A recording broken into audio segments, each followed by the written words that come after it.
नमस्कार दोस्तों, हम अपनी सीरीज में आगे बढ़ते हैं। मान लो प्रॉपर ऑफिसर ने डिमांड निकाल दी, सेक्शन 73 हो, सेक्शन 74 हो। अब उसके बाद क्या होगा? तब भी एसईसी ने टैक्स पे नहीं किया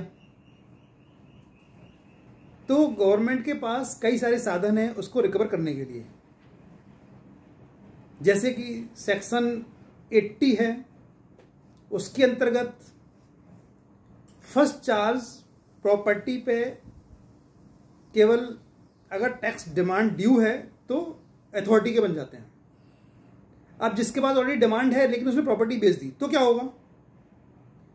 अगर किसी के ऊपर टैक्स की डिमांड है, उसने कोई टैक्स बेच दी, तो उसके अंदर ये देखा जाएगा जो प्रॉपर्टी उसने बेची है और उसकी जानकारी उसने बायर को नहीं दी है, तथा जो प्रॉपर्टी उसने बेची है उसका कंसिडरेशन एकदम जो एक्चुअल है वही है, तो इस केस में उस प्रॉपर्टी को बेचने को ठीक माना जाएगा और उसमें बायर की कोई भी मिस्टेक नहीं मानी जाएगी।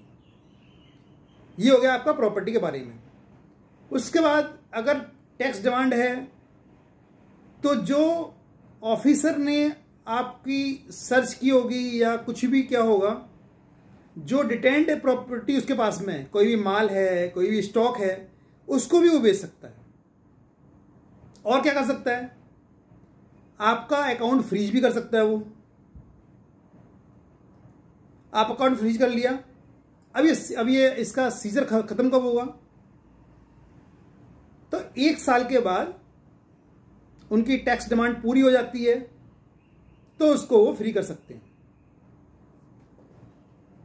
उसके बाद कोई भी उनके पास ऐसी एसेट्स है, उन्हें लगता है कि डेटर्स हैं, तो उसको थर्ड पार्टी को भी नोटिस दे सकते हैं और उसको पे कर सकते हैं। तो कई तरह से गवर्नमेंट अथॉरिटी है कि उसको वो पे कर सकते हैं। कोई भी इससे रिलेटेड आपको जानकारी चाहिए तो आप निसंकोच हमारी टीम से बात कर सकते हैं। बहुत बहुत धन्यवाद।